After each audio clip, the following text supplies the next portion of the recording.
Good evening, ladies and gentlemen, and welcome to Sirhan on X, coming to you live from Cincinnati, Ohio on this Labor Day, September 1st of the calendar year 2025. Hope everyone had themselves a wonderful day, weekend, and Labor Day today, especially those in Cincinnati who was able to enjoy the fireworks down there along the river. I was going to go last night, but not the greatest shape in the world. But I heard it was a good time over there. For those who went, glad you guys went, and hopefully you guys were able to get home safe, as it was, one of the real festivities and one of the better ones here in Cincinnati that goes on every year this time of year when they get together along the river for the EBN fireworks. Job well done as always to the people over there. Kudos to those who went there and had a good time last night. Hope everyone had themselves a wonderful day today. Lots to get to because I've been out of commission for the last couple of days. So I'm going to jump right into it here real quick. I'm going to do my NFL picks here in a second. But of course, we know the big news that took place over the weekend between in Dallas. It was the Cowboys sending Micah Parsons to the Packers for 2 first-round draft picks and a 30-year-old defensive tackle named Kenneth Clark. We knew something was going to happen, but we did not know this was going to happen. But it's another case again. When we talk about Jerry Jones, just his ego just can't get out of his own way. We all know this. That's what Jerry Jones has always been made of. And the fact they only got 2 first rounders for Micah Parsons, I think, speaks more to Dallas than anything else, especially for a talent of Parsons' caliber. We know Green Bay, just extended him to the richest non-quarterback contract in NFL history, which I've said on numerous NFL shows that was going to happen, and he got it this season. And also on top of it, the news broke today that apparently he had some kind of issue with a back, but apparently it was passed. Because let me remind you, the Green Bay organization is one of the more stricter ones when it comes to health and protocols. So Parsons is going to be good to go for the season opener. I'll touch on that when I go to my NFL picks here in a second. When I talk about the winners and the losers of this particular trade, that is actually too easy. I mean, Micah Parsons was the biggest winner. He said he didn't want to play in Dallas because they didn't want to mess with his agent, David Mulugada. And we know what Jerry Jones had to say about that. So he wins. The fact that Green Bay only gave up only 2 first-round draft picks for Micah Parsons, I think it says a lot about them because that's all they had to give up, which says tons about it. I mean, I thought maybe someone have to fork the bank, maybe a boatload of more draft picks, but only 2 first-rounders and a defensive tackle and Kenneth Clark, I think, said a whole lot. And kudos to Ed Policy, who runs the CEO of the president of the Packers organization, the son of the standout Carmen Policy, who was the architect of the 49ers dynasty during the Joe Montana, Jerry Rice years, and put together that great 94 championship Super Bowl with Steve Young as a quarterback. If you remember back then, the 49ers Cowboys in the early 90s was the premier rivalry in the NFL. 3 straight times they met in the NFC title game. Cowboys winning in 92 and 93. 49ers coming back in 94. So how does Ed Policy reward his dad? By trading for Dallas's best player, Micah Parsons. So in that sense, there's a massive connection. And remember, there's a while also that the Cowboys and the Packers had a deep NFC rivalry, and that basically rubs Cowboys fans the wrong way. I understand it. And now, who else are the other winners? The rest of the NFC East not having to deal with this guy anymore because Micah Parsons was just a terror when it came to playing the Giants, Commanders, and Eagles in that particular position at the edge rusher because he was creating havoc. Now, he's no longer their problem. That's the problem of the NFC North, which I'll touch on here in a minute. And of course, now, guess who's not no longer the number 1 enemy in Dallas? No longer Nico Harrison. You know what he did with Dallas trading Luka Doncic to the Lakers earlier in this NBA season? And we know how that came about. Now the number 1 public enemy is Jerry Jones. I'll touch on Jones here in a second. Biggest losers out of all of this is all the NFC North quarterbacks having to deal with him. Most notably, Caleb Williams, which we know about him. J.J. McCarthy, who's just basically going to enter his rookie year when considered he missed the entire last year with the meniscus surgery. And Jared Goff. He lost his top center, Frank Ragnow, and his 2 top coordinators, especially his own coordinator, Ben Johnson, who went to Chicago, Now they have to deal with Micah Parsons. So the NFC North, which is already a black and blue division, just became more black and blue. I mean, that's what it comes down to. And Micah Parsons, if he's upright, is going to create all kinds of havoc. Who else is a loser? Brian Schottenheimer, that former the first-time head coach in Dallas, wasn't necessarily greeted with the greatest fanfare, but here he is now having to coach a team who just traded its best player just days before the season, just after training camp. That's saying a heck of a whole lot. And of course, the entire team of the Dallas Cowboys, which you saw the America team's Netflix documentary, which reveals the true colors of Jerry Jones as we know it. So that trade was done. Timing of this was absolutely bizarre. Just at this level, days before training camp. Usually trades like this happen just after the season ends or around draft time, which I thought what the Cowboys should have done because they'd have gotten more value. But we know how Jerry Jones operates.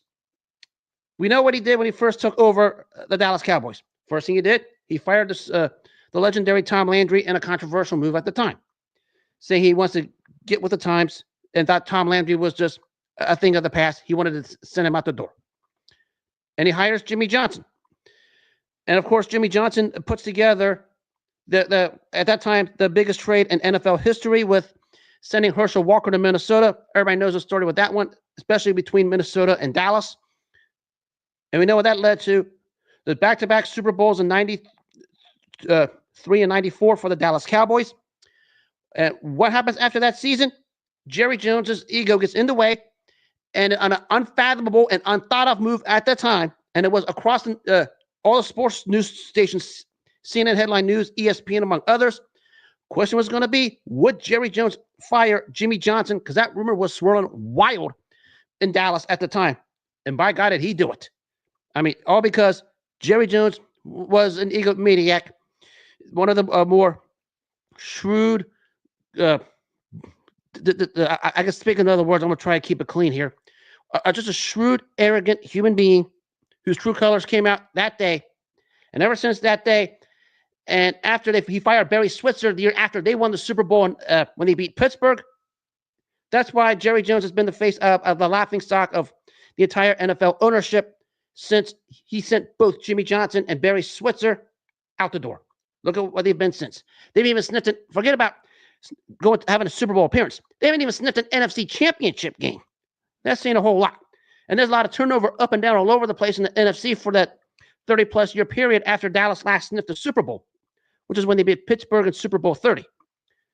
And when we look at what happened just a couple of days ago and how everything transpired to this moment, how the things that came out of Jerry Jones's mouth, say he doesn't want to talk to an agent, he wants to talk to Micah Parsons directly, and how he just basically just put down Parsons among some of the other players. As people in Dallas can relate when it comes to the comments he said.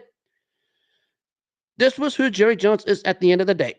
And I've been on shows with a lot of Cowboys fans who are just ranting all over the place. All I got to say is keep ranting. You have a voice. Use it. It's well-deserved because Jerry Jones deserves everything at the moment. Because when I remember the documentary of the America's team, he basically said the thing everybody knew all along. He's going to basically hire his guy who's going to be his puppet. And then he traced it back to 2006 when Bill Parcells was on the team when he wanted to bench Terrell Owens. And Jerry Jones basically told Bill Parcells, don't even think about it. That's all you need to know about what Jerry Jones is. Bad ethics in business, bad ethics in the corporate world, we know take place, written, unwritten, however you want to name it. But in the sports world, especially with this situation, what took place with Micah Parsons and Jerry Jones was bad ethics by definition because the whole thing was unprofessional all the way around at the top when it comes to Jerry Jones. Micah Parsons blunt said, I don't want to play for you. And Jerry Jones basically was trying to sweep this thing under the rug, trying to say everything is going to be okay, trying to tell Dallas fans, don't lose sleep over it. And he played him. And not only did he trade him to a longtime conference rival. And we're talking a longtime conference rival. You got to go back to when the Vince Lombardi years of Green Bay, the Vince Lombardi, Tom Landry years, going and send into the Jimmy Johnson, Mike Holmgren years in Green Bay, that kind of rivalry. You trade him to a conference rival, and basically just saying you can have him. Now you get basically 2 first-round picks is basically nothing when you think about it. The only way they'll become anything is if Green Bay decides that this has a world collapse on them, which that's not going to happen because Matt LaFleur has done a phenomenal job keeping that team afloat over there. But everything that's happened to Jerry Jones, this might be the straw that breaks the camel's back because now their players are basically saying, I want out. And this was coming. I'm surprised it took 3 decades for this to come after when they sent Jimmy Johnson out the door because you would think more guys would want out. And now we're going to have that soon because there are guys actually coming out on social media saying, I can't wait for my time in Dallas to end because of it. Bad business all around does catch up to a corporation, a corporate owner, corporate management, whatever. And this is going to happen here with Dallas and Jerry Jones. And it's going to come, and it's going to come swift, and it's going to come hard. There was a time when everyone wanted to wear the star on the helmet for the Dallas Cowboys. You're talking about one of the premier franchises in NFL history before Jerry Jones took over. And ever since he fired Jimmy Johnson and then Barry Switzer subsequently, look what happened as a result. And now we have this. This might be the camel that breaks the camel's back. I mean, a lot of people saying the team's not turning around after Jerry Jones dies. You know, I'm not going to use a platform to discuss something like that, but I understand it. But I'm not going to venture to say Stephen Jones is going to be much better. But congratulations, Jerry Jones. You just wrote a check you can't cash, and it's probably the last time you're going to probably wind up doing it.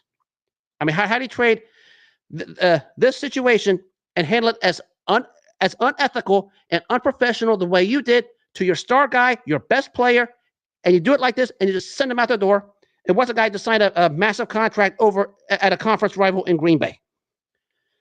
Terrible, terrible all the way around. I promised all my Dallas fans I'm going to keep this thing clean, and I plan on doing it. But I understand you guys' anger for it. I'm on your side on all of this. Just unprofessional all the way around. Now we get to what I was going to get to last week, but I gave you the brief preview. Since this is the week everybody wants to do it, I'm glad I paused because I was going to make the picks before this trade. Actually, it wouldn't have mattered much. But now that we have the trade take place, I'm going to go ahead and throw my name in the hat with all of this. You know, everybody likes to make their little picks this time of year. So what I did last year, I'll do it again. I break down the top signing, top draft pick, what they did last year, the big question mark. And then at the end, I picked the division winners, the conference championships, and my Super Bowl winner. Now, granted, I got a lot of it right, but the only thing I got wrong was who's going to win the Super Bowl. So I'm not going to say I'm the know-it-all. I'm not an expert. I'm not a specialist. I'm not, one of these guys you can say, hey, he knows it all, because I don't. I'm just giving you what my eyes saw, what my eyes have observed from the end of last season to now. And no, I don't watch preseason tape because that doesn't do anything for me. Start with the AFC East. Actually, this one's a bit easy because this one I think is going to be probably the most lopsided division out of all of them this season. You talk about the winners, it's going to be the Buffalo Bills. You extended Josh Allen, Greg Rousseau, Kristen Benford, James Cook. They got Joey Bosa, but the question is, can Joey Bosa actually stay healthy by waking up in the morning? Because we know Joey Bosa injures himself waking up in the morning. Well, when you go to Ohio State, playing nose tackle for Ohio State, you're going to be injured waking up in the morning. That's Joey Bosa. Of course, they have Michael Holt and Larry Ogunjobi going to serve their 6-game suspensions apiece for whatever the frick they did in the drug policy. Drafted Malik Hairston. I thought a good piece there because sort of logging in the secondary. They needed a secondary guy. I think Hairston's a good pickup there. Also added Dorian Strong out of Virginia Tech, another secondary piece, which they need. Question for them, can they finally beat Kansas in the playoffs? And can they get the number 1 seed? It's set up for them to have the number 1 seed this season. I mean, the only tough games they have are at home, and basically it's 3 of them. It's Baltimore, Kansas City, and Philadelphia. Well, I think Philly's at the end of the season, which guys might just sit starters for seeding purposes toward the playoffs. But that's all they have on their roster. And they should get the number 1 seed if they don't mess around. Problem is they have that 1 loss in the season, 1 or 2 losses in the season, where Buffalo fans want to throw things at them, and that's why they wind up with number 1 seeds all the time. Can they get it together and get a number 1 seed? Schedule set up for it. Only 3 tough games on their schedule. Baltimore in the opener, which I think is going to be a wild one for a week 1 game. Of course, Kansas City and Philadelphia. A couple media tough ones on the road. I don't know the rest of the schedule, but I think the 2 games against New England might be a little bit tougher because the Patriots are on the come up. But they should be the favorites to win the division significantly because I don't know how good the second place team is yet, but can they get the number 1 seed and topple their rival Kansas City? That's going to be the big question. On to Miami. We know what they did with Micah Fitzpatrick for Jalen Ramsey, signed Russell Douglas, sent Jonnu Smith out the door. Like the drafting of Kenneth Grant, replaces Christian Wilkins. Remember when Wilkins was there, solid nose tackle. Got Jonah Sevenia, someone who could block on the interior, which in the trenches, as I said, interior offensive line presence. Has lacked value in recent years, but a good job with that draft pick there. Everyone's going to talk about the Tua injury situation, or can Tua stay healthy? I don't cross that boundary because I think that's just the wrong thing to say. But I find something interesting today when they did not name Tyreek Hill the captain, given everything Hill came out of Hill's mouth. How's that going to play out? But one thing with this team, 2 things need to happen. They need to start beating teams with winning records. 1-5 last season, 1-5 before that, 1-10 last couple years at the back end of the seasons in November, December, and January. And the worst is when they go to cold weather, they are terrible, especially in Foxborough and Buffalo. That needs to change for them to have a shot at the playoffs. Now, if everything holds true, the offense is as good as anyone. I mean, Hill and Waddle are as good as any wide receiver duo in the NFL. We're talking about A.J. Brown and Devontae Smith in Philly, Chase and Higgins, of course, in Cincinnati.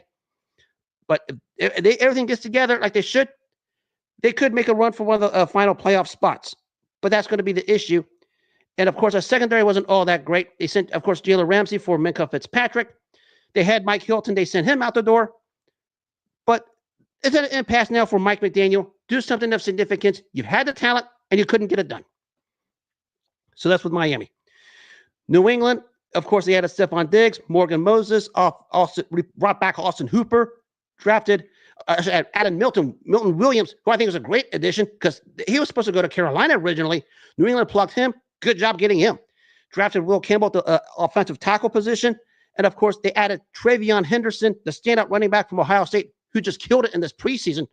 I mean, he was all over the place. I think eventually he's going to be their number 1 running back. And, of course, Kyle Williams, another receiver, which they're logging a receiver talent after they released Kendrick Bourne. The release Jabril Peppers was a bit of a shocker in the secondary. The improvement of Drake May is going to see whether they can compete in the playoffs or not. I think he has a potential to be better, but that's going to depend on whether they get there or not. I think they finished second in the division this year over Miami because I like everything they did. Especially we talk about the attitude Mike Vrabel is going to bring as the head coach over there, bringing the same attitude he had at Tennessee. He's going to bring it over to Foxborough, and they're going to, I think, make some noise. I think they get to second place, and I think they get that last AFC wild card playoff spot. I like the moves they made the offseason. If Drake May continues to develop, they're going to do something.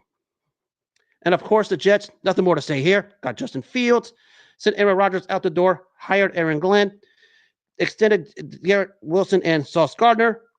They drafted Malaki Moore, a standout safety out of Alabama. But it's going to be a long year over there still. Lots of cleanup still needs to be done. Going to depend on the development of Justin Fields. Of course, the best thing they did was send Aaron Rodgers out the door. They got rid of that dark cloud. So that's how that pertains. So my AFC East is going to be Buffalo, New England, Miami, and the Jets. Buffalo, I think, wins that division by at least 3 games. I mean, they're so far head and shoulders above them. I don't think they can see New England out of their rearview mirror. That's how far I think they win that division. Question is for Buffalo, can they actually put their focus and get the number 1 seed? Because everything's set up for them to get it. Now to the AFC North. You know, everybody calls this the toughest division in the entire NFL. We talk about this division. Of course, the standout still is the Baltimore Ravens. Best roster top to bottom. Recently, the extension of Kyle Hamilton, as I said, the premier safety in the NFL. Job well done there. Added, of course, Derrick Henry. Rashad Bateman, who came on as a season wore on last season for Baltimore as a nice target for Lamar Jackson. They extended. He got a nice pay raise. Kudos to him.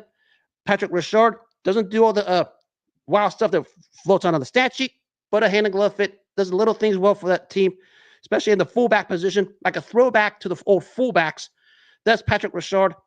They brought back Ronnie Stanley, who was a coveted free agent. Baltimore brought him back on a pretty good deal. Signed DeAndre Hopkins. Added Chidobe Awuzie and Jaira Alexander to deepen their secondary. Drafted Malaki Starks. Going to be perfect next to Kyle Hamilton. Mike Green Of course, Mike Green had the off-the-field issues when he was at Marshall, but they needed an edge rusher, and Mike Green filled that perfectly. Good drafting there. And, of course, Tyler Loop to replace Justin Tucker. Everyone's right calling him the new Justin Tucker. Justin Tucker ruled the NFL kicking game forever. If you're talking about the last 2 years of what Justin Tucker was, Loop replaces him. Let's pause a little bit with him. I think he's going to do fine, but the Justin Tucker talk needs to relax. Just like Buffalo, I think they win that division going away because they're probably the best team top to bottom. And, of course, they're talking about contract extensions with Tyler Linderbaum and Lamar Jackson, which they'll get done. But they're going to win that division going to probably by 2 or 3 games. Because they're the best team top to bottom still. Question is, can they be the first team to win that division 3 straight years, which has never happened? I think they will. And like Buffalo, can they get over the hump, that hump that is the Kansas City Chiefs? Because they were there 2 seasons ago. They were 2 seasons ago when they met in the AFC title game. Can they get over the hump like Buffalo? That's the burning question. Of course, the Pittsburgh Steelers are the second team in the division. As I mentioned, the Fitzpatrick for Ramsey flip. They got Darius Slay on a 1-year deal, acquired Jonnu Smith. Of course, DK Metcalf from Seattle signed him to a contract.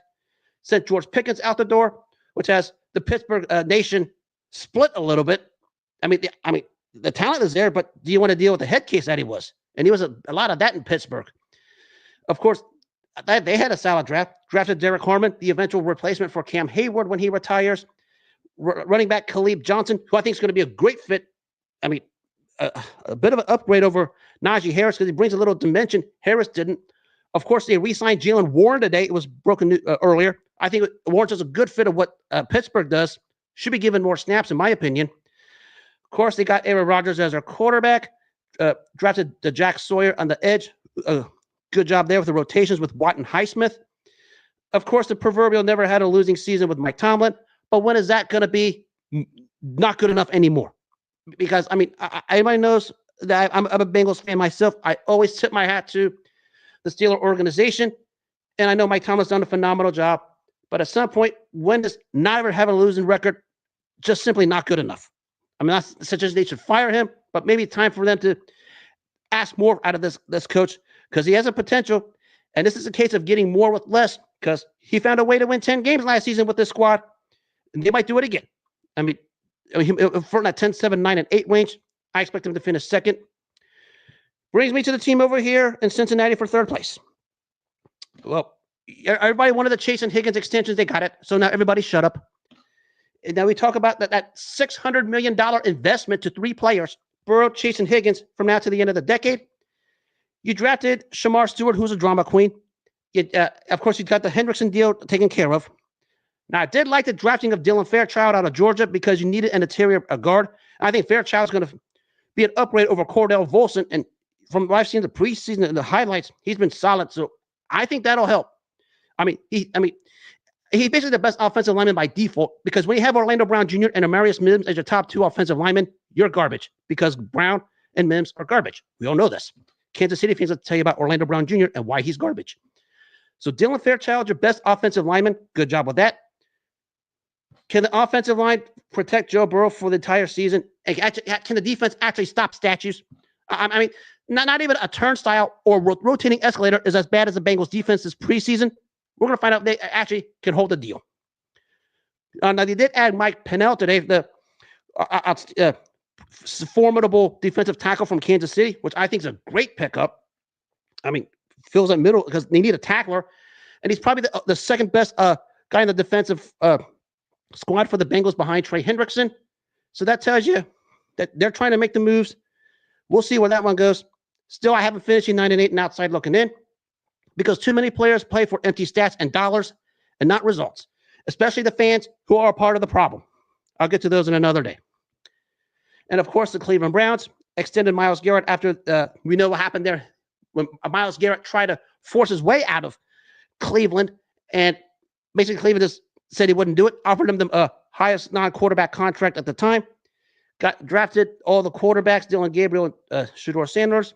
I did like this drafting of Mason Graham, the defensive tackle out of Michigan.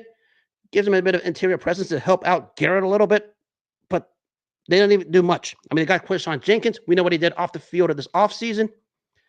But that team's not even going to win more than 5 games tops. I mean, Joe Flacco might get you a win or 2 at the most. That's it. But that's pretty much the end game right there.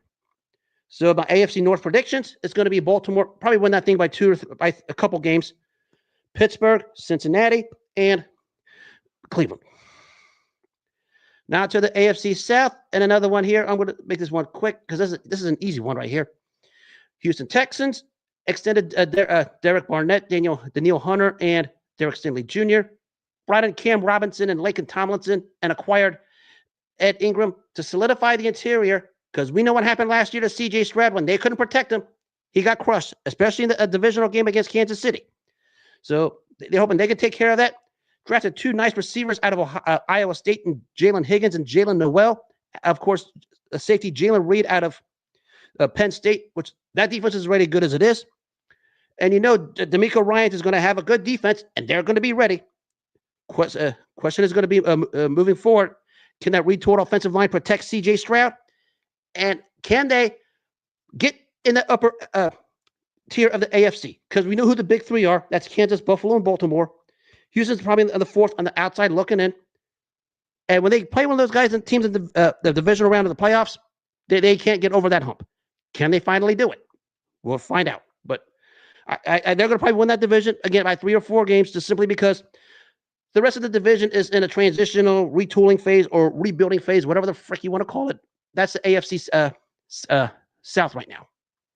I'll just touch on these real quick. Jacksonville, they brought back, they added Patrick McCarry on the offensive line, Jordan Lewis, Eric Murray. Of course, the drafting of Travis Hunter. It's up to you guys over there in Jacksonville for your quarterback, who you pay $55 million a year to, Trevor Lawrence, to find out whether he's an it guy or not. Because, ever since they took the team to the divisional round of Kansas City 3 years ago, he's been non-existent, especially after he signed that contract. Time for us to find out whether he's it or not. And he's got the targets. Hunter and Brian Thomas Jr., and, of course, the running back duo of Travis Etienne and Tank Brigsby. We're going to find out whether he's it or not. And can you guys actually make a push for the playoffs? Because, if you can focus, maybe you can get there. Then again, it depends on whether or not Trevor Lawrence can take that next step, because he hasn't been relevant over the last couple of years. Tennessee drafted Cam Ward, obviously, and Elic Mayor. Signed Tyler Lockett, the receiver from Seattle. Got Dan Moore on a ridiculous contract, the left tackle from Pittsburgh. Ask Pittsburgh fans what they think of Dan Moore Jr. Not even a turnstile. A turnstile could block better than Dan Moore Jr. That's how bad Dan Moore Jr. was in Pittsburgh. And they added Kevin Zeitler, who spent time in Cincinnati and Baltimore, solid guard. Do they can to protect their rookie quarterback? They'll be better, but wins are going to be tough to come by. Still got a ways to go, maybe about another year or 2. We're talking about them as a playoff contender. But they're making the right pieces, the right moves. They're going to be competitive. And Indiana, Indiana got Daniel Jones to overtake Anthony Richardson. No one's paying a guy $14 million to be a mentor. So Daniel Jones got the job. Drafted Tyler Warren, who I liked out of Penn State. Another weapon to go with guys like Michael Pittman Jr. and A.D. Mitchell. Of course, J.T. Tuimoloau, the defensive tackle at Ohio State, solidified the defensive presence. Of course, drafted Riley Leonard, hometown product, because he was a Notre Dame quarterback. But they lost their 2 interior linemen, Will Fries and Ryan Kelly, to Minnesota. They're like Cleveland. They're probably going to be in the top 5 or 6 pick. They're going to be competitive. Wins are going to be hard to come by because there's a deficit in talent in key positions. And they have to solidify that quarterback position, see what they want to do with these 2 guys, Anthony Richardson and Daniel Jones, before they do anything. So my AFC South predictions are Texans, Jaguars, Titans, Colts. As we now move on to the AFC West, let's start with basically the gold standard of the AFC right now, the Kansas City Chiefs. They brought back Kareem Hunt, of course, re-signed Trey Smith to solidify that offensive interior. Hollywood Brown came back, Jalen Moore, George Karlaftis, Nick Bolton. The Bolton thing just threw everyone in a malaise all over the place in Chiefs Nation. Half wanted him back, half didn't. But they did bring him back. They signed Elijah Mitchell from San Francisco, who brings a different dimension. Although I think eventually Kansas is going to need a full-time back running back, excuse me. They got Christian Fulton. They drafted Josh Simmons, the standout offensive tackle out of Ohio State. And I said all along, victory landed in their lap because that's what happened. Because he would have been a top 15 pick had it not been for the injury. So he falls in Kansas City's lap, and he's basically been what Kansas City needs to protect Patrick Mahomes' blind side. And they drafted Jalen Royals to stand out off a wide receiver. I think he's going to be a perfect fit for what they do. Of course, the Rashee Rice suspension. I think they'll be fine with as a result, only 6 games. They're going to be fine. And of course, it's basically Super Bowl bust. You know that over there in Kansas City because they're the cream of the crop in the AFC at the very least. Whether they can get there, it remains to be seen. But until these two eyes sees them knocked off, they're the favorites. Now the AFC West is going to get more competitive this season. We talk about the Denver Broncos. Case of the rich getting richer. We talk about the defensive side, drafting J.D. Barron in the secondary and signing Dre Greenlaw from San Francisco. And that defense was already good. They got even better. Explain that to me. Signed Evan Ingram, a tight end target for Bo Nix. Of course, it's going to depend on whether or not Bo Nix can take the leap into year 2. Some people have this team as a potential Super Bowl sleeper. I mean, the defense is good. That defense is absolutely lethal. And they added Dre Greenlaw and drafted J.D. Barron to go opposite Patrick Surtain. I mean, they're going to be better. Question is, can the offense match it, and can Bo Nix take the leap? I mean, they did bring back Courtland Sutton, and they did sign J.K. Dobbins. That should help. But, I think they're going to get their 11 to 12 wins. Problem is in the same division as Kansas. I don't think they're going to win that division, but I think they'll compete for it because they're going to be a problem over the next couple years in that division. So they'll be in the playoffs, and that defense is going to do damage, just like they did throughout the season last year. Question is, can they go from Cinderella to expectations? Because remember, they were 10-7 almost unexpectedly last season, where everyone talks about the season finale where Kansas City played their 12th stringers and a bunch of turnstiles and a bunch of statues, and Denver beat them 38-0. But that doesn't matter. They still made the playoffs. They were more deserving than the Bengals and the Dolphins. But we're going to find out what they can do with expectations now on them. Now to the LA Chargers. Sort of a weird story. Rashawn Slater, signed that contract to be the richest O-lineman ever, only to have a patella injury to have a sideline for the year. Tough loss for the Chargers. Because now Joe Alt has going to play a spot, and now they have to do a makeshift. They did bring back Khalil Mack, among others, added Mekhi Becton, one-time Jet, signed Najee Harris and Elijah Molden. They drafted Omarion Hampton to probably be eventual their top running back over Najee Harris. We know Harris had a little shebang with the fireworks in the offseason, which I guess didn't sit too well with the Chargers, but it doesn't matter. They needed a running back. They got Hampton. They drafted Trey Harris as another receiver opposite Ladd McConkey. But Quentin Johnson, they drafted Quentin Johnson over Zay Flowers and Jordan Addison a couple years ago, and it's up to him now to step up and actually be something because they needed somebody opposite Ladd McConkey who showed he could be a pretty darn good receiver. Now, whether the rest of the team could get together is one thing, because some people have them on the outside looking in on the playoffs. Some have them on the inside looking out as one of the lower seeds. But it's going to come down to 2 things. Who's going to be the receiver opposite Ladd McConkey? And after what happened in the playoff loss in Houston, what becomes of Justin Herbert? Let me remind you guys, with the Charger fans, of one thing. 3 seasons ago in the playoffs, you had a 30-0 lead to Jacksonville and blew it. You've been irrelevant ever since. And I know that's Brandon Staley. I get it. Yeah, it's the Brandon Staley era. But when you laid the egg in Houston last year in the wild card weekend, it basically reared its ugly head again, and we're having conversations about what Justin Herbert can do in the postseason. We're going to find out what he's made up. Can he be the it guy? I'm hanging on. I'm clinging on to belief that he can do it. But that performance last year in Houston was just an embarrassment of the richest. We're going to find out whether he can be that guy or not this season. Because when you have a performance like that and you're getting grilled the way he is, it can mess up your mind, especially at the quarterback position. And of course, Las Vegas Raiders. I almost called them Oakland Raiders. They'll always be Oakland Raiders for me. Acquired Geno Smith, brought in Pete Carroll, who's going to be chewing gum 89 times. He's probably going to see 80 for every clip. He's going to chew the gum 90 times every time you see him on a clip. And of course, they extended the premier defensive edge rusher Max Crosby. Brought in Alex Kappa and Jermaine Pratt from Cincinnati and Raheem Mostert from Miami. Of course, we know what they did in the draft with Alshon Jeffrey. Second time they knocked it out of the park on that side. Remember last year with Brock Bowers, the tight end? That culture change is coming because, Tom Brady is there. He's going to want some cleaning up. That team is going to be competitive. Wins are going to be hard to tough by because they're in the AFC and they're playing in the AFC West. Wins are going to be tough to get. I think they can probably flirt around 500.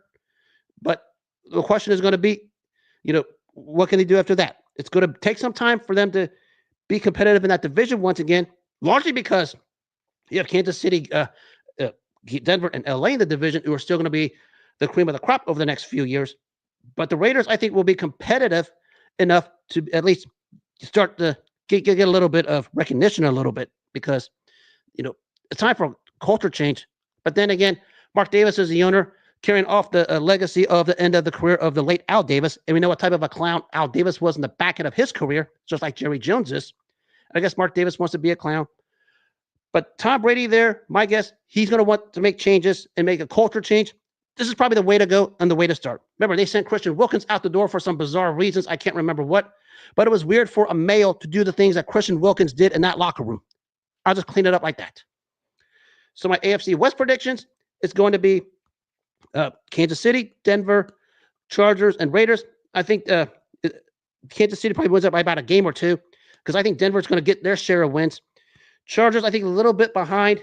I think they get the third spot in that division. Raiders still fourth, but I think it's an improving division with the Chargers and the Raiders.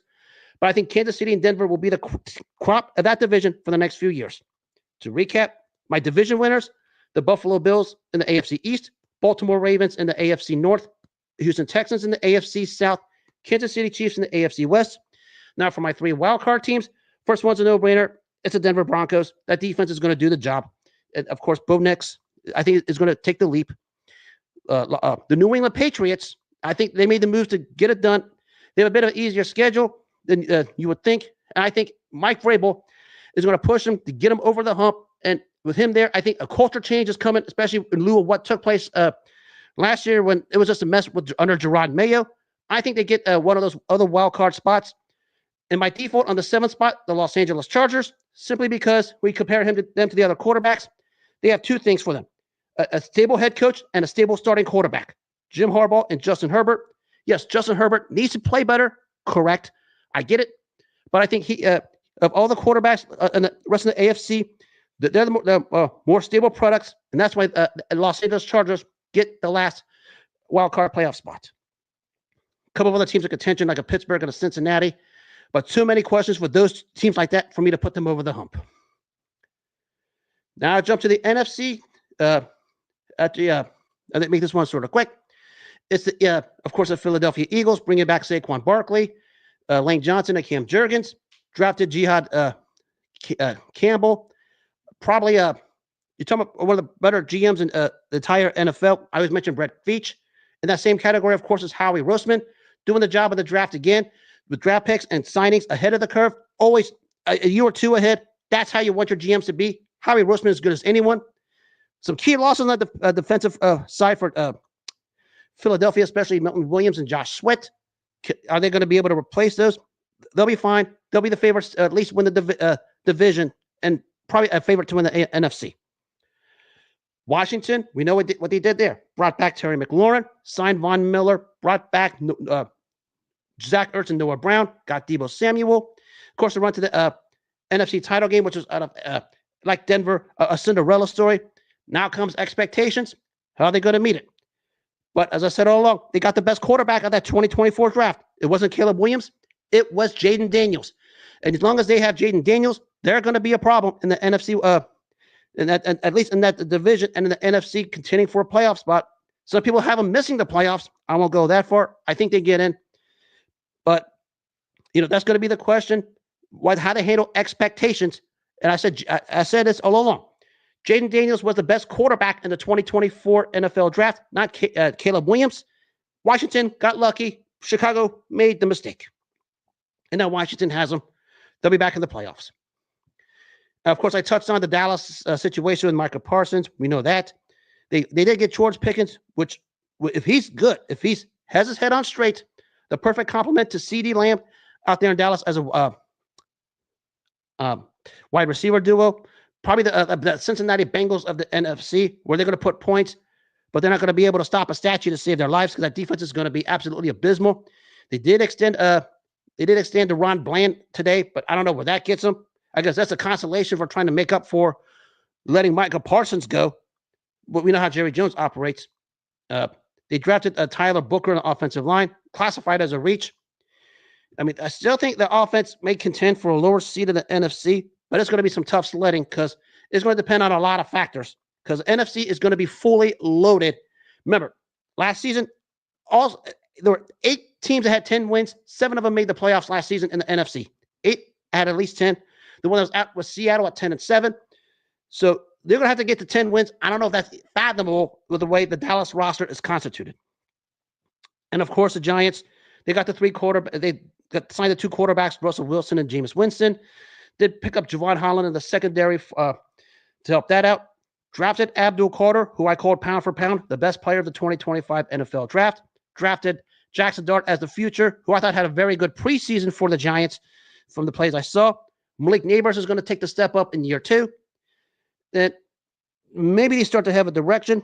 Problem is, I thought they should have canned Brian Daboll, which is a case of a year or 2 late, because they're not going to go anywhere with him. They need to take the whole thing down and start from scratch. I did like the drafting of Carter. When you think about that defensive front, they're going to cause problems. Problem is the offensive side of the ball. Who's going to be the quarterback? Who's going to get Malik Neighbors the ball? That's going to be the problem. And they're probably going to pick in the top 10 in the NFL draft. One person told me that they were going to have a winless record. I wouldn't go that far. Now, of course, the NFC North, we know, as I said, we know what happened with Green Bay with Micah Parsons. They were my pick to win the division before this. It basically just sealed it. I mean, you added Zach Tom and Aaron Banks to the offensive line, added the quarterback, Nate Hobbs, to help out the secondary, which is very formidable when you have Xavier McKinney in the backfield. Drafted Matthew Golden, might be one of the steals of the draft, a top target for Jordan Love. They want him to be a top target for Jordan Love. And Golden was a standout at college. Made some great catches so far the 2025 preseason. I expect that to continue. Last year, I think the only team that had a top 10 offense and defense. We talk about the defensive playbook of Jeff Hafley. They were getting better, and I think they're going to continue to get better. You add a caliber of a Micah Parsons. And of course, they say the Pack is back. Pack hasn't gone anywhere. They're probably going to win the division at the least. Where they go from there depends on a lot of factors. Maybe this Parsons trade may be what happened. If you remember about 3 decades ago when they got Reggie White from Philadelphia, we know what happened. They got him. Eventually, they won a Super Bowl as a result. Maybe that's what they're expecting with getting Micah Parsons from Dallas. It's very, very possible. Of course, the division winner of the last 2 years, the Detroit Lions. They signed Kirby Joseph and retain the status quo of their roster. Tough seeing Frank Ragnow, their standout center, retire. And, of course, the loss of their coordinators. Ben Johnson, offensive coordinator to Chicago. Aaron Glenn, of course, the D coordinator to the Saints. Kept things in-house, which I think they should be fine there. One of the tougher schedules. You talk about the third toughest. This is some of their road games this year, people. They have to, of course, they have Green Bay, Minnesota. They got to go to Kansas City, Baltimore, Philadelphia, and Washington. The only lock they have is winning in Cincinnati because that's a lock. You can't forget they'll beat Cincinnati. But the rest of the road games on that schedule, good luck. I mean, that is just brutal. They did draft Tyleik Williams, Tate Rutledge, and Miles Frazier. Frazier and Rutledge hope to solidify that offensive front. Can they stay upright and healthy and at least give some sort of effort on defense? But it's not for a lack of effort. That secondary was just banged up. I mean, we saw the story last season. That's how the wheels fell off, especially in the divisional round game to Washington, because they couldn't stop the Washington receivers. They basically had no bodies. I mean, they need some bodies to at least try in the secondary. Now, of course, we talk about the Minnesota Vikings. They got Jordan Mason and signed Aaron Jones. They got Mason from San Francisco. good 1-2 punch at the running back position. Drafted Donovan Jackson, one of the versatile O linemen you'll find in the draft out of Ohio State. Could play the left tackle or the left guard. Great versatility there. They got Will Fries and Ryan Kelly to help the trenches and the offensive line for the Vikings. Of course, on the defensive side, they got Javon Hargrave and Jonathan Allen. But we know the story with this one. There's two of them. The 3-game suspension of Jordan Addison, which they should be fine. It should be 3-0 after those 3 games. And the J.J. McCarthy, your first real rookie year. Remember, had the meniscus issue last season, missed the entire rookie season. So that's going to be the question. I think that they'll still creep out of 10 wins. Remember, they won 13 to 14 games in spite of Sam Darnold, and Sam Darnold's play started to tail off toward the end of the year, but they were still winning games. And last I checked, they had probably one of the top 2 wide receivers in the NFL in Justin Jefferson. So there's a target there. They're going to win their share of games. Brian Rhodes does a phenomenal job on that defense, especially the defensive front, where they are deep. I expect them to compete. They still have Harrison Smith over there. They extended Andrew Van Ginkel. They'll be competitive also. I think they'll get into be another team in the playoff hunt. And of course, the Bears acquired Joe Thuney and Jonah Jackson to help out, protect Caleb Williams. They drafted Colson Lovin and Luther Burden III. They hired Ben Johnson, the O coordinator from Detroit.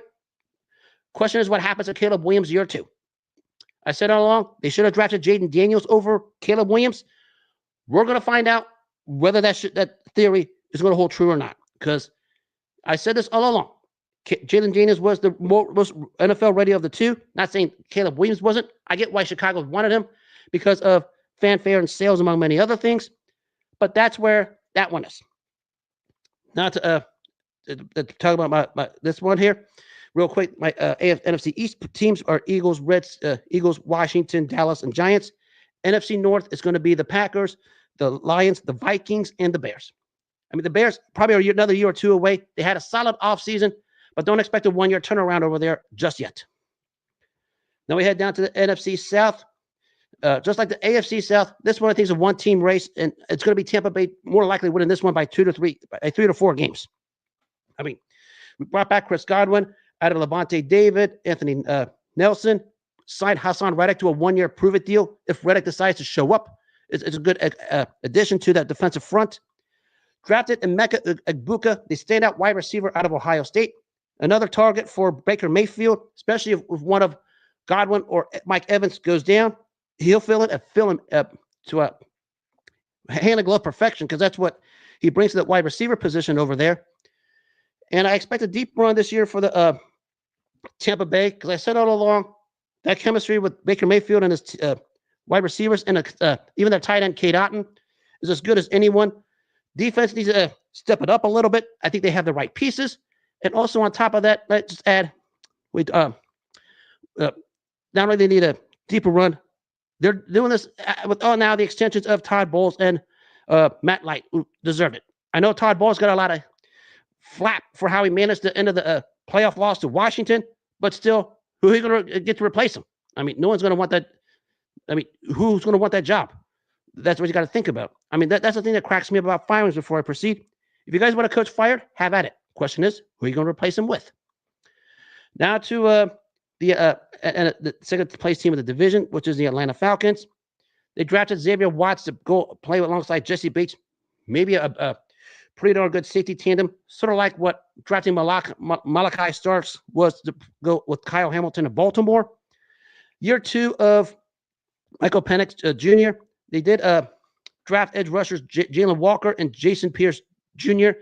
to help out, because they needed defensive line help in the worst way possible, because their edge rushers last year were non-existent. So they get that out of the way. Going to be competitive. Still a year or 2 away, because you're now having Michael Penix Jr. as your full-time starter. Can this guy get you to around the 500 mark? That's going to be the question. Might as well just throw him in the Wolves. Now, of course, Carolina re-signed J.C. Horn and signed Travion Mooring. The development of Bryce Young showed signs last season, but still, not many people, including myself, is on the Bryce Young bandwagon just yet. Question is, can they get to 500? They're still at best and at worst the third place team in that division. And of course, in New Orleans Saints, they drafted Tyler Show. They did sign Justin Reed from Kansas City, who's a solid player, a fixture for what the Chiefs did during their last 3 Super Bowl appearances. Re-signed Chase Young. Question is, who's their QB of the future? Do they have it in Show, Spencer Rattler, or are they going to tank for Arch Manning? Because I guess that's this sexy pick around here, tank for Arch Manning. So my NFC South winners are Tampa Bay, Atlanta, Carolina, and New Orleans in that order. I'll make this last one a little quick. It is the NFC West. It is the LA Rams. They restructured Matthew Stafford, re-signed Kyren Williams, sent Cooper Kupp out, brought Devontae Adams. I think that's an upgrade. Drafted Josiah Stewart and Ty Hamilton. The defense has gotten better. Everything falls on the health of Matthew Stafford. Because if he's healthy, they're as good as anyone. Remember, they're 2 or 3 plays away from beating Philadelphia in that divisional round.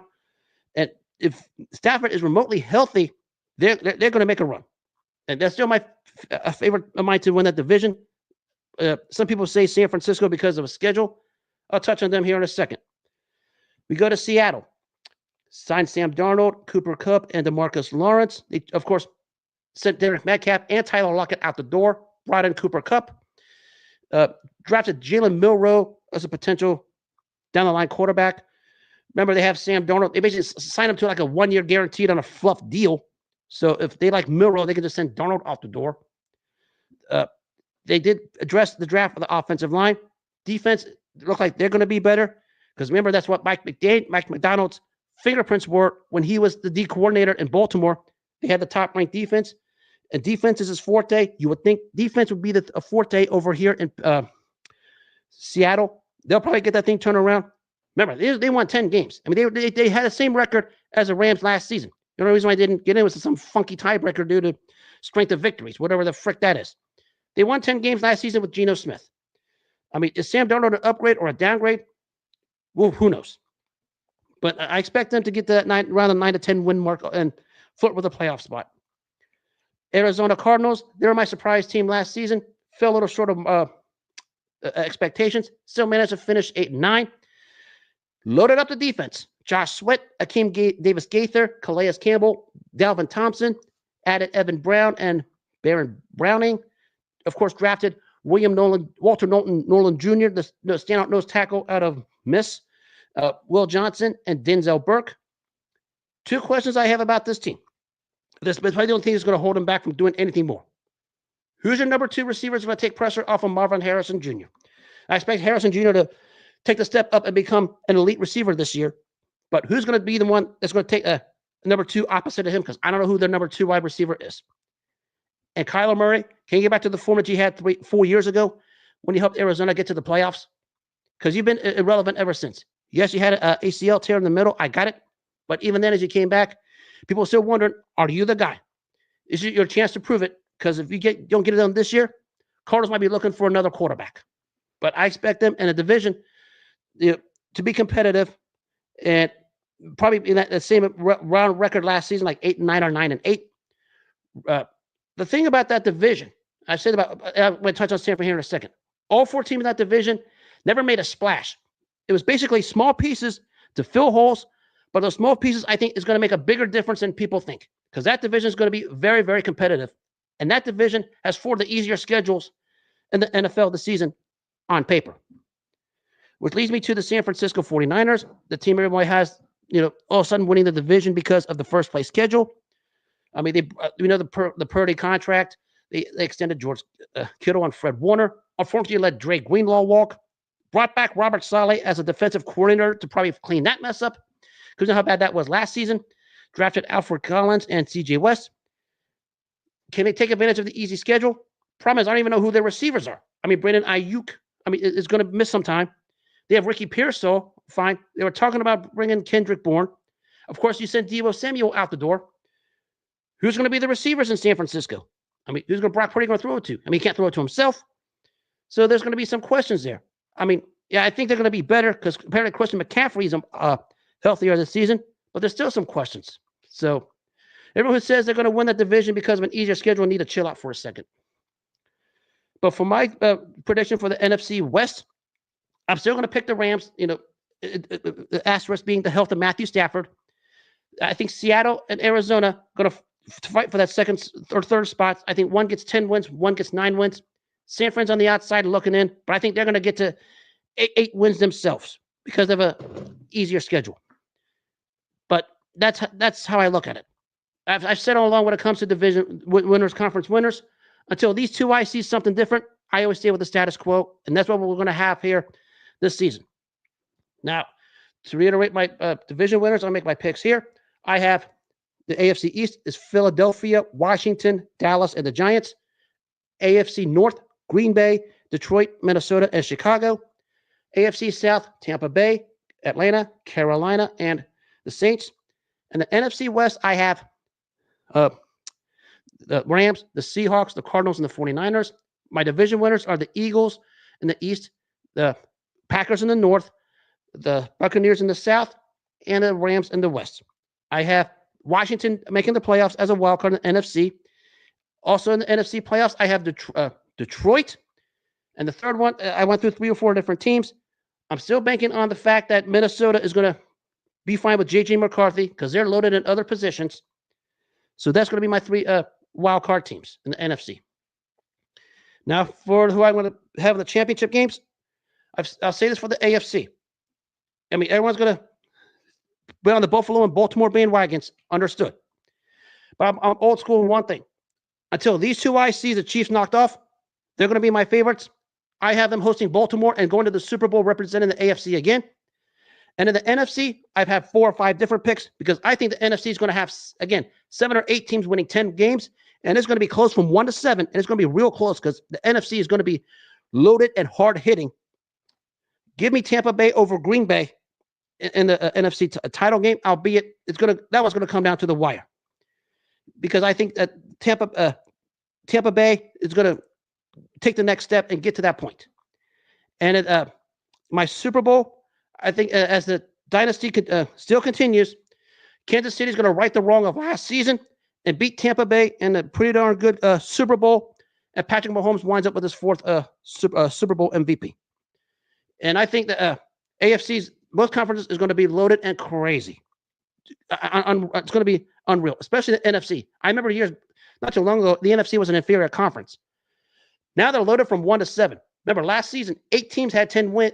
8 teams had 10 wins. I think another one had 9, and only 7 made the playoffs. So 10 wins is not a guarantee in the NFC this last season, and it's certainly not going to be a guarantee this season. Buckle down, NFC team fans. You're going to be on a wild ride, and it's going to be wild. That's going to be some fun. That's going to be one of the longer shows I have because I haven't been on this forever, so I'm going to just continue on a little bit, touch on some things. Ohio State, of course, beating Texas over the weekend. Kudos to Matt Patricia for calling almost a near perfect defensive game. I mean, it was near perfect. I mean, of course, the perfect pass from Justin Sayin to Cardinal Lake on the touchdown of 40-plus yards. Well placed right on the money. And they won that game. Arch Manning didn't necessarily do all that great. People call him generational. I'm going to elaborate on that word in a second. Everyone's going hup over the targeting thing that took place in Michigan against New Mexico. I'm going to pull the guy's name up here. I don't even remember what the hell the fellow's name is. Jay Sean Bram, who targeted the New Mexico quarterback. By rule, it's targeting. Do I like the rule? No. A lot of people don't like the rule. Yours truly being one of them. But as a letter of the law states, that's targeting. And that's why he's going to sit the first half against Oklahoma. I mean, I don't like it, but you got to be fair and consistent. That's what happened there. Everyone's trying to say everybody hates Michigan. I get it. And I know people are going to point a lot to many reasons for it, especially in Columbus. But Michigan, it was letter of the law by definition. That's targeting just by the letter of the law. The wild game last night in Miami against Notre Dame. And who could forget that play from Carson Beck to C.J. Daniels? What a throw and catch. Everybody talks about the catch, which is just Randy Moss-esque. I mean, whoever was on that defensive side got mossed. But how about the throw Beck had when the defender was in his face as he was making the throw? I mean, that's what happened. He was in his face when he made the throw, and basically that's how that play ended. We consider what took place on that particular play. The storyline here is Notre Dame came from behind, almost came all the way back, and we could think about what happened the last three plays of the game. C.J. Carr getting sacked by Ahim Misador twice, and of course the penalty that killed the timeout. But big win at home for Miami. They haven't had a big win like this in forever. And there was a time when the U was the premier program in college football. Maybe this gets them back on that track, but big win. And of course, LSU and Clemson. The story with LSU and this one, Clemson on this one here, was basically, I'll just put it like this. Everyone gives a lot of college coaches a lot of crap for a lot of years. How about Dabo Swinney? The guy hasn't been relevant since this last national championship game appearance. And now he basically laid an egg on his home field against a retooled LSU team. And now we're having LSU basically got a good win after being down 10-3 at the half, rally to get the win. Question is, when are we going to hold Dabo Swinney accountable over there in Clemson? I mean, he's supposed to have one of the best, better teams in the nation again, ranked number 4.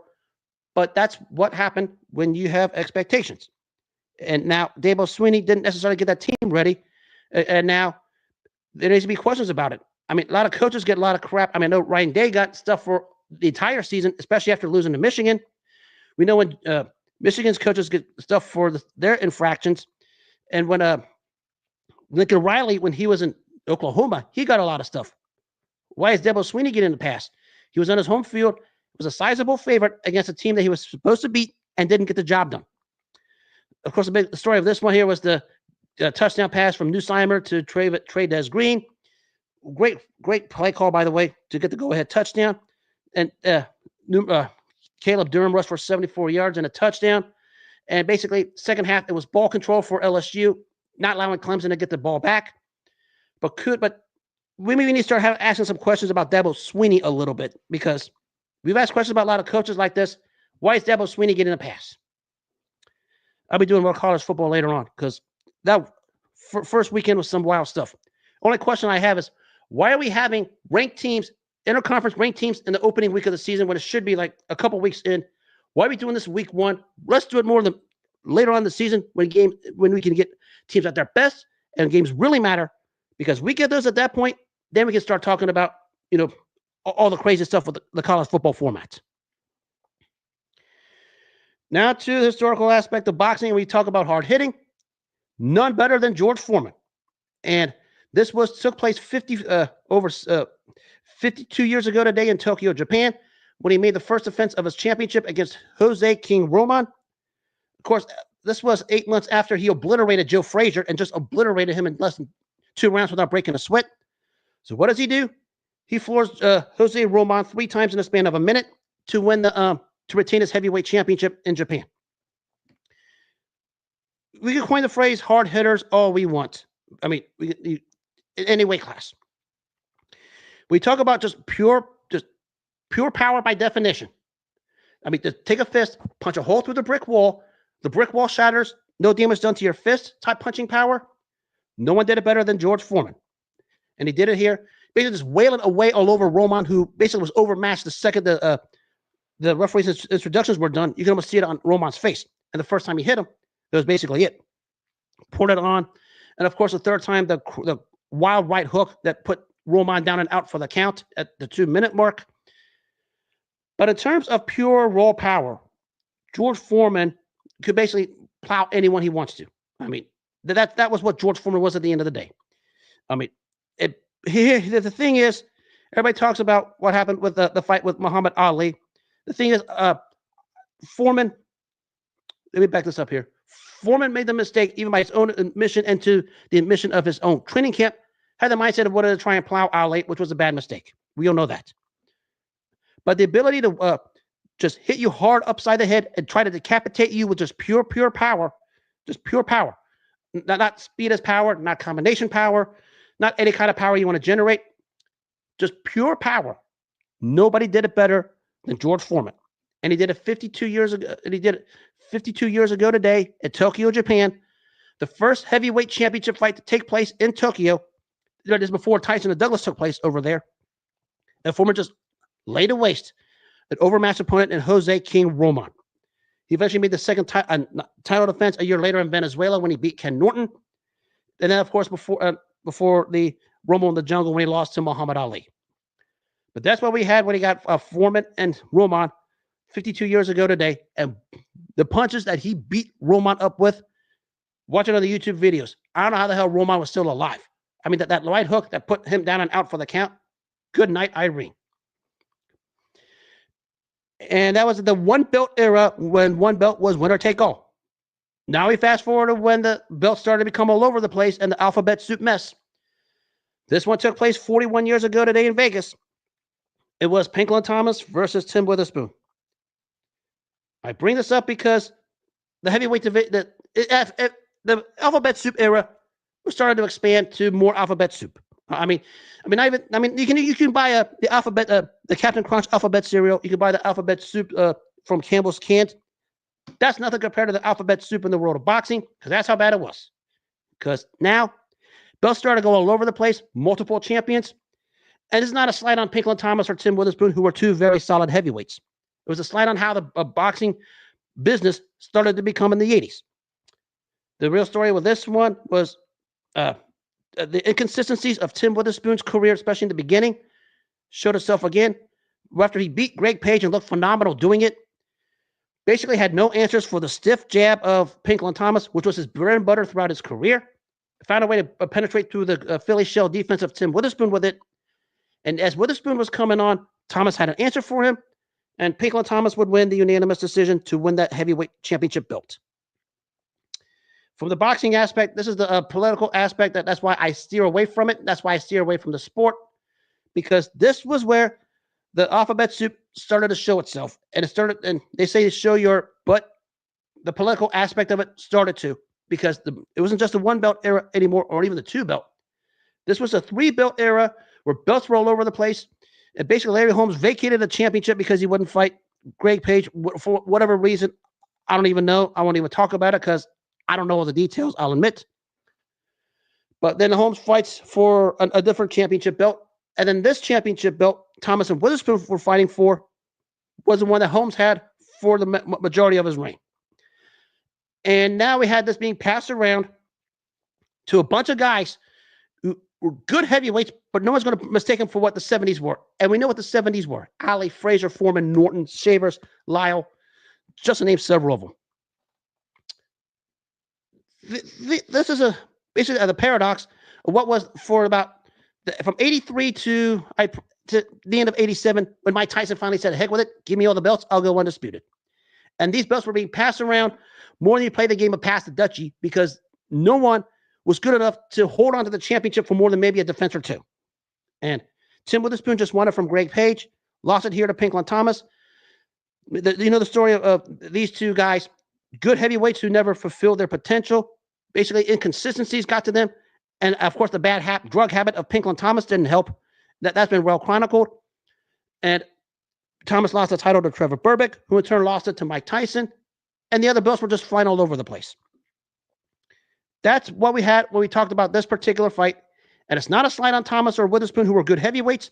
It's a slight on what happened to the politics of boxing getting involved and too involved, to where we had a pool of alphabet soup. Not even a bowl. You can have a bowl of alphabet soup for alphabet cereal for breakfast in the morning. That doesn't compare to what the alphabet soup in the boxing world was, because it got real messy and real confusing, because nobody was good enough to hold a title for more than a defense or two.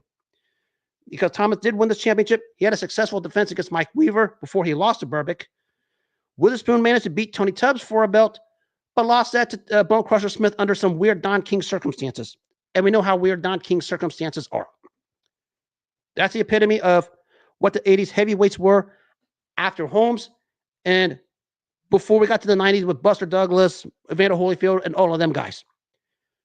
Pass the Dutchie of the championships. Nobody was good enough to do more than just win it and maybe make one successful title defense. Granted, a lot of it was Don King politics, and we know how Don King politics work. But that's what it was at the end of the day. And I don't mean this as a slight, because there were some good heavyweights at that time. And, you got to give them credit. They won championships. They did something to win those belts. You got to give them I'll give them their due. But anything more than that, that's pretty much it. There's the there's a book on that about that era. I encourage everyone to read it. I can't remember the author's name. He posted it on his X account about the wild era of the 80s heavyweights. A case of good enough to win the titles, but not good enough to do more than that. Because that's what this fight between Pinklon Thomas and Tim Witherspoon 41 years ago was the epitome of. Ability to good enough to win the championship, to call themselves the heavyweight champion of the world, because at that time, having that distinction, regardless of belt, was a glamour prize. But the ability to go on to do anything more than that was where everything ended. Now, granted, there were a lot of issues in and out of the ring with a lot of these fighters. As I said before, especially with these two, have had well-chronicled battles with drugs, most notably Pinklon Thomas and a heroin problem for the longest time. That was well-chronicled. But he still managed to win a championship, call himself a champion, and that's what he did 41 years ago today when he beat Tim Witherspoon. That jab of his was as good as anyone's in the heavyweight division for the longest time. I'll give him that. I mean, if you want to see a great jab, we know Larry Holmes is probably the greatest. Lennox Lewis is not far behind. Pinklon Thomas's was not too bad either. I mean, it's a pretty darn good one. And that's what won him the heavyweight championship. Wild era during that time. And I conclude with one thing that I need to get off my chest, because this is talked about throughout the weekend, and it's been talked about a lot, and it's the abuse of the use of the word generational. What is the classification of generational? And I ask that to everybody out here, because everyone calls every athlete generational. Bengals fans call Joe Burrow generational. Is he deserve that distinction? Really? My Tyson fans call him generational. Okay, maybe worthy of it.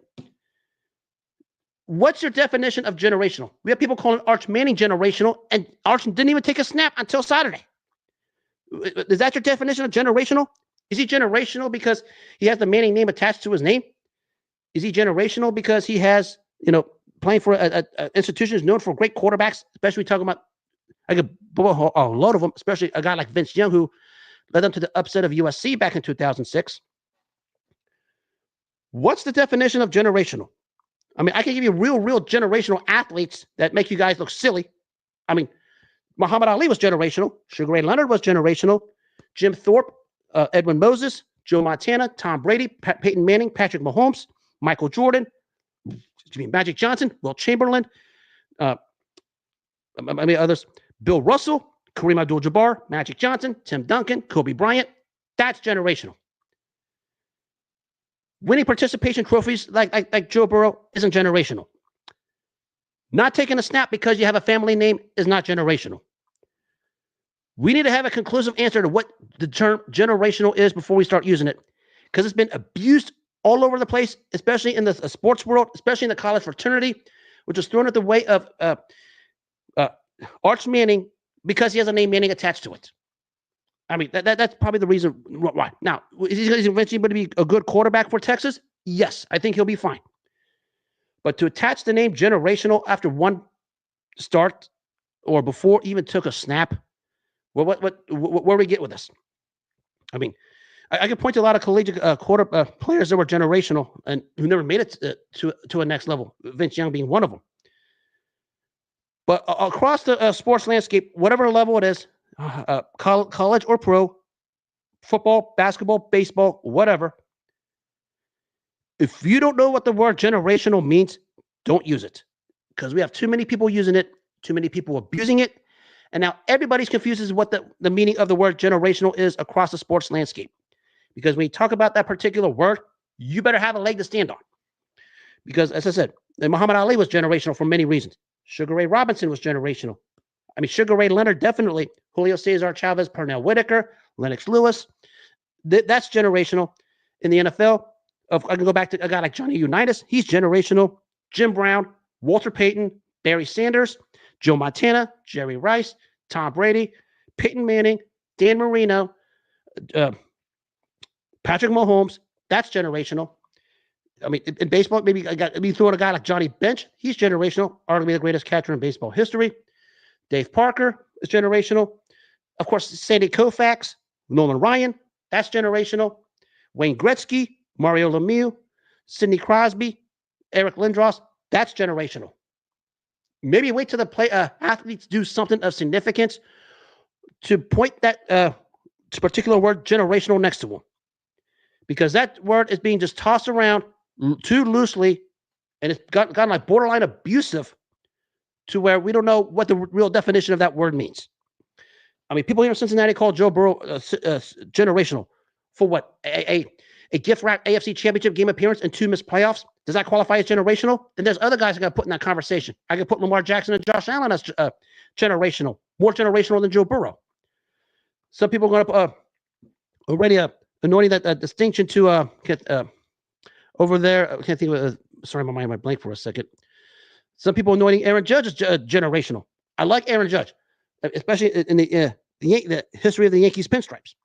Would I put him generational over guys like Babe Ruth, Lou Gehrig, Derek Jeter, just to name several of them? And some people call Ohtani generational. Would I put him over a guy like Sandy Koufax or some of the names I mentioned? What is the definition of generational? Somebody better give me a real legit definition of it. Because the definition of generational to you guys might be definition of generational to somebody else. Because what is it? That's a question I've been wanting to know. Because it was thrown around loosely during the before the OSU Texas game toward Arch Manning. They called him generational. I mean, the guy hadn't even taken a snap yet. I mean, is he going to be good? Yes. I mean, I'll chalk that one of the performance Saturdays, a game you can toss the tape away. But does that make him generational? Is he generational just because of a family's sake? Then there's other names I could probably throw out there for generational. People call Len Bias generational. We know what happened to him at the end of the day. I mean, people call Johnny Manziel generational. Look what happened to him at the end of the day. If you're going to use the word generational, please make sure you know what you're using it for. And maybe wait till we get a clue how great these guys are going to be before we use the word. Because people are using it, and it's sort of unfair to those, especially those who really are more deserving and earning of that distinction, because they do it more for a longer time at a higher level and more significant moments. Not getting participation trophies and missing the NFL playoffs. That doesn't qualify as generational.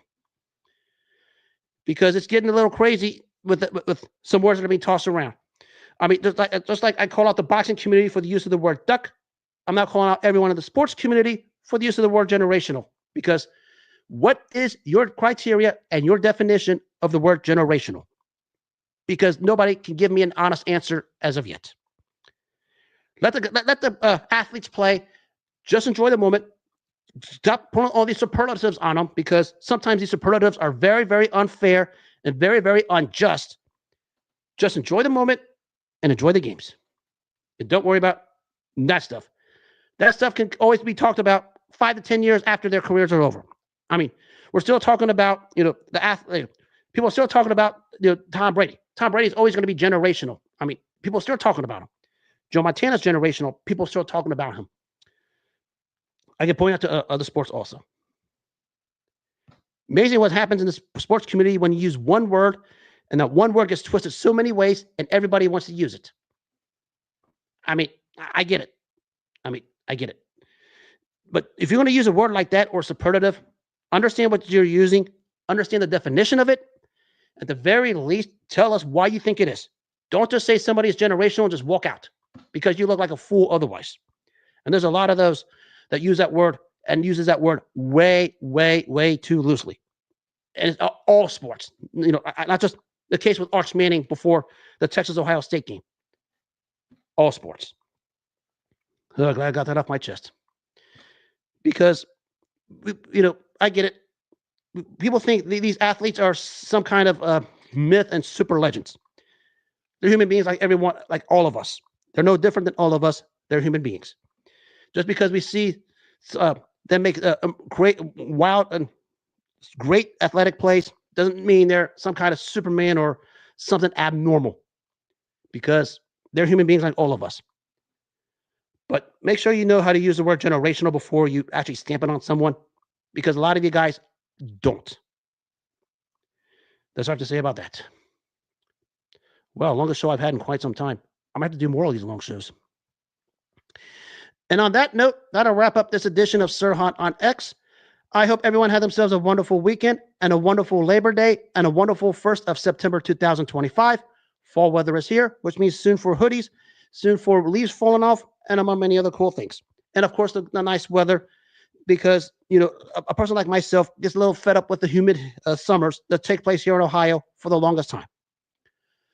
But until then, if you missed any part of this show or any of the ones I have in the past, you're always welcome to listen to them on the iHeartRadio app, Apple Podcast app for all your iPhone and iPad users, as well as the Spotify app. And I have a creators on Spotify profile. You're more than welcome to research it. And as always, make self-care your number one priority in all walk of life. Take care of yourself first. All the good things will come your way. And stay true to yourself. All the good things will follow. If you don't take care of yourself first, nothing else matters in any walk of life. Until then, have a good rest of the night. Take care of yourselves. God bless. And I will talk to you guys soon.